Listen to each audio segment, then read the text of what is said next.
ইন্দাস ভাইয়ের যুবদল, পাকিস্তানের যুবদল, কাউনিয়া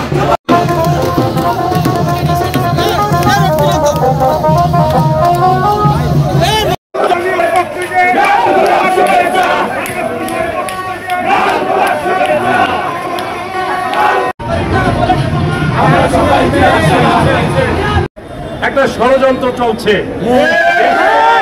এবং আন্তর্জাতিকভাবে আমরা সুস্পষ্ট বলতে চাই, আপনারা ফ্যাসিবাদের দোষরা আপনারা যতই চেষ্টা করেন না কেন, কারণ আপনারা কোনোভাবেই এই নির্বাচন আপনারা ঠেকাতে পারবেন না।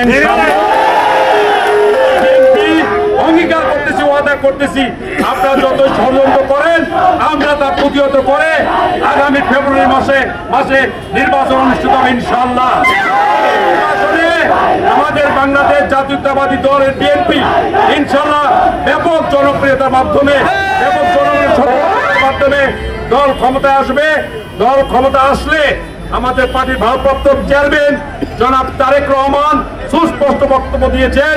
উনি বলেছেন দল ক্ষমতা আসলে আমরা সর্বপ্রথম রাষ্ট্রের 31 দফা দাবি দিয়েছেন, যে মেরামতের দাবি দিয়েছেন, আমরা রাষ্ট্রের মেরামত করব, যাতে আগামীতে কোনো ফ্যাসিস্ট সরকার আর বাংলার মাটিতে আসতে না পারে।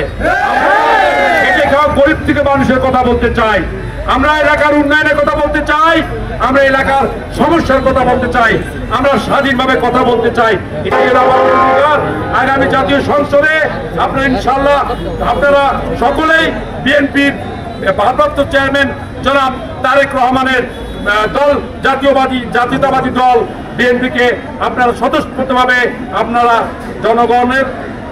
জনগণের প্রত্যাশা ম্যান্ডেট নিয়ে সরকার গঠন করবে, এই আশাবাদ এই প্রত্যাশা ব্যক্ত করে আমি বক্তব্য শেষ করলাম।